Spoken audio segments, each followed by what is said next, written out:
बिस्मिल्लाहिर्रहमानिर्रहीम। Binary relation. Binary relation में हम आज पढ़ेंगे defined binary relation, domain, range of binary relation. यानी ये बाइनरी रिलेशन को दो टॉपिक में डिवाइड करके हम आज इसकी स्टडी करेंगे। तफसील से इंशाल्लाह जानेंगे कि बाइनरी रिलेशन क्या होती हैं और डोमेन और रेंज क्या चीज़ हैं। चलिए आइए तफसील से देखते हैं। सबसे पहले बाइनरी रिलेशन है क्या चीज़।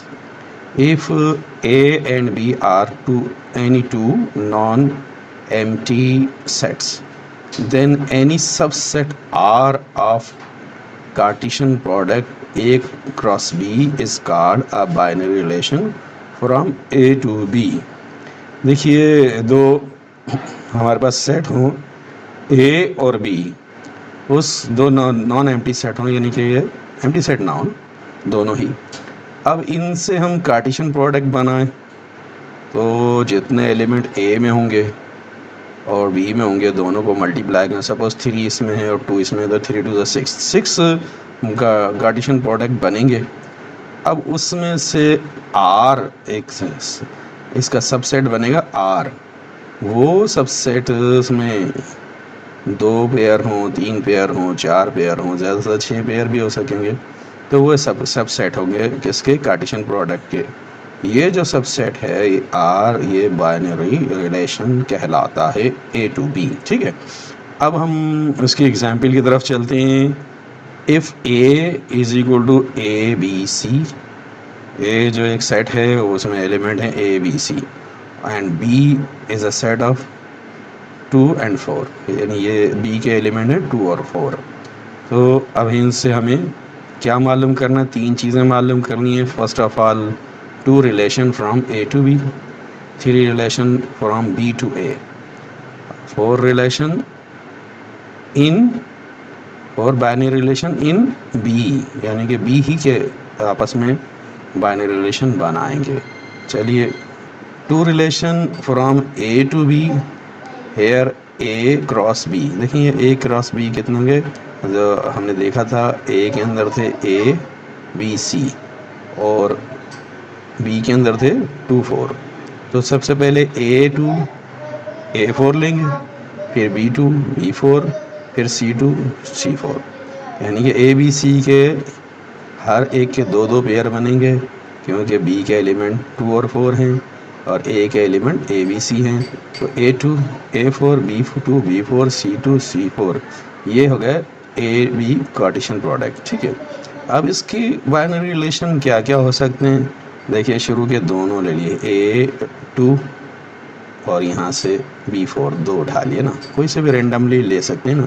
ये R1 हो गया बाइनरी रिलेशन 1। अब दूसरा बाइनरी रिलेशन R2 ले लेते हैं। ये ले लिया हमने B2, यहाँ से B2 उठा लिया और ये C2 उठा लिया और C4 उठा लिया। ये दो इसके बाइनरी रिलेशन, हमें 2 बाइनरी रिलेशन मालूम करने थे इसके, हमने कोई से भी 2 रैंडमली ले लिए। इसमें 2 पेयर हैं, इसमें 3 पेयर हैं। ठीक है, are any 2 relation from A to B. ठीक है, अब देखें 3 relation from B to A. अब ये थोड़ा सा चेंज हो गया, यहाँ पहले बी है बाद में ए है। तो अब हमें क्या करना होगा कि पहले ए के एलिमेंट बाद में यूज़ करेंगे, पहले बी रखा जाएगा। बी के क्योंकि एलिमेंट है 2 4 2 4 2 4। ठीक है, बी के एलिमेंट 2 4 हैं और ए के ए बी सी। तो पहले 2 से 3 पेयर बनेंगे, 2A 2B 2C। फिर 4 से 3 पेयर बनेंगे, 4A 4B 4C। इसके भी 4 पेयर बन गए, B2A, क्योंकि इसमें भी 2 3 6 है। ठीक है, इसके बाइनरी रिलेशन क्या होगा, R1। इसमें से हमने पहला जो पेयर है वो हमने R1 रख लिया।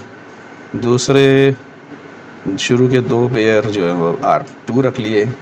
फिर कोई से भी 2 या 3 और पेयर ले लें तो R3 हो जाएगा हमें, क्योंकि इसके 3 रिलेशन बनाने B2A। तो ये हमने B2A के 3 रिलेशन बना लिए, R1 R2 and R3, are any 3 relation from B2A। अब आगे चलते हैं हम तीसरे पोर्शन की तरफ, 4 बाइनरी रिलेशन इन B। अब ये सिर्फ बी से ही बाइनरी रिलेशन बनाना है तो बी क्रॉस बी लेंगे। बी के एलिमेंट क्योंकि 2 4 हैं तो पहले 2 दोनों दो दफ़ा 2 2 2 2 4 लिख लेंगे। तो 2 को 2 से करेंगे, फिर 2 को 4 से, फिर 4 को 2 से करेंगे, 4 को 4 से। इस तरह ये 4 पेयर बन गए। अब इस 4 पेयर में से हमें 4 बाइनरी रिलेशन लेने हैं। तो R1 ले लिया हमने शुरू का एक पेयर, R2 ले लिए शुरू के 2 पेयर, फिर R3 ले लिए लास्ट के तीनों पेयर 2 2, पहला एक ले लिया और आखिर के दोनों 2 2 4 2 और 2 4 2 4 4। ठीक है, इसी तरह R4 लिया 2 2 2 4 4 2। ये रेंडमली कोई भी लिए जा सकते हैं, थोड़ा एक दूसरे से डिफरेंट हो ना। तो ये हमारे पास 4 बाइनरी रिलेशन हो गए B इंटू बी। ठीक है, ये थे हमारे पास बाइनरी रिलेशन का कॉन्सेप्ट। अब हम आ जाते हैं डोमेन एंड रेंज की तरफ। Domain of and range of binary relation. तो let R be a binary relation, जैसा कि हम पीछे कर चुके हैं, from A to B, set A to set B, then domain of R denoted by dom R is the set of first component of all ordered pairs of R. The range of R denoted as range of R is the set of second components of all ordered pair of R. इस पूरे description का मतलब ये हुआ कि domain वो होगा जो फर्स्ट पार्ट है किसी भी बाइनरी रिलेशन में। ऑर्डर्ड पेयर होते हैं तो पहले जो पार्ट होते हैं वो डोमेन होते हैं, और जो सेकंड पार्ट होते हैं वो रेंज होते हैं। अब इसको हम नई एग्जांपल से समझ लेते हैं। If A is equal to 1 2 3 4 and B is equal to 4 5 6 7, इसमें भी 4 एलिमेंट हैं, इसमें भी 4 एलिमेंट हैं। अब इनका हम कार्टेशियन प्रोडक्ट बनाएंगे तो 16 पेयर बनेंगे। 16, 4 इसके 4 4 का 16। तो अब हम इसमें से कोई से भी R ले सकते हैं ना। मिसाल है यहाँ हमने 1 4 2 4 3 5 3 6, ये बाइनरी रिलेशन हमने उस 16 में से 4 ले लिए। ठीक है, तो ये A to B है। ठीक है, अब इसमें से डोमेन कौन से हैं और रेंज कौन से हैं ये समझ लीजिए। देखिए इसमें 1 डोमेन है, 2 डोमेन है, 3 डोमेन है, ये 3 डोमेन है। तो 1 2 3 डोमेन है। इसका मतलब ये हुआ कि जो फर्स्ट एलिमेंट हैं वो सारे डोमेन हैं। अब वो 1 2 3 3 2 टाइम यूज़ हुआ है, तो इसको हम लिखेंगे एक ही दफ़ा। तो अगर हम इसके डोमेन लिखना चाहेंगे तो 1 2 3 होगा। ठीक है, रेंज लिखना चाहें तो 4 4 5 6। ठीक है, तो 4 5 6 इसके रेंज होंगे क्योंकि 4 2 टाइम यूज़ हुआ है। 4 5 6 ये इसके रेंज हैं। चलें इसको अगली उसमें स्लाइड में तफसील से देखते हैं। देखिए डोमेन क्या हुआ इसके 1 2 3 और रेंज क्या हुआ 4 5 6। अब एक और एग्जांपल ले लेते हैं।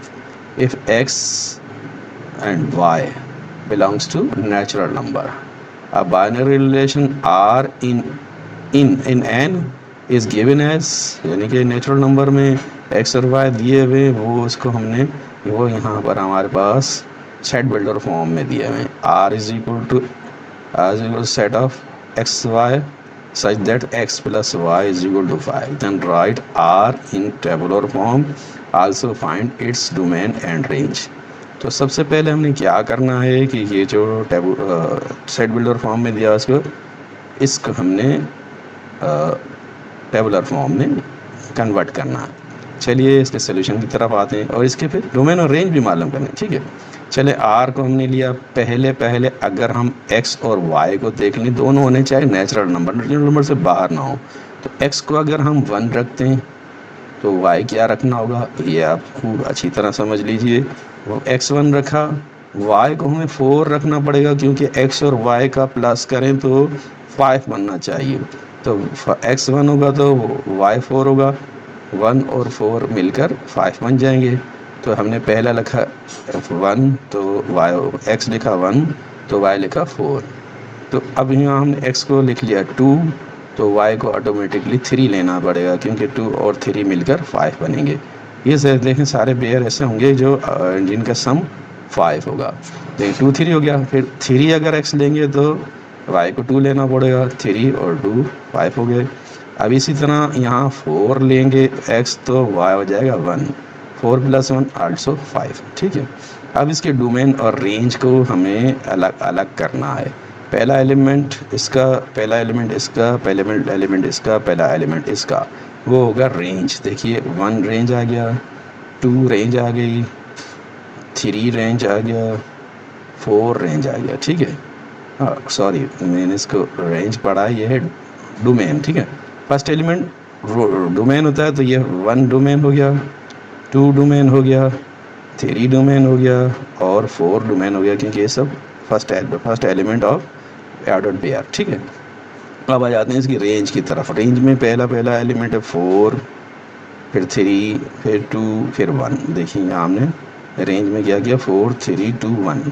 अब इसको ऑर्डर में लिख लेते हैं 1 2 3। तो ये 1 2 3 4 ये रेंज हो गई इनकी। तो ये किसी भी ऑर्डर पेयर यानी हमारे पास बाइनरी रिलेशन दिए हुए हैं उसकी रेंज और डोमेन और रेंज निकालने का ये आसान तरीका है कि फर्स्ट एलिमेंट को सबको डोमेन ले लें और सेकंड एलिमेंट को सबको रेंज ले लें। कभी कभी डबल यूज़ भी हो तो सिंगल टाइम लिखेंगे, डबल यूज़ होंगे तो उसे सिंगल टाइम लिखेंगे। यकीनन ये आपको समझ में आएगा। ये पूरी जो लेसन है इसको आप अच्छी तरह दोबारा भी देखें ताकि अच्छी तरह आपके जहन में बैठ जाए। कोई बात फिर भी ना समझ में आए तो कमेंट्स कीजिए, मैं मज़ीद समझाऊँगा। अपना ख्याल रखिए। अल्लाह।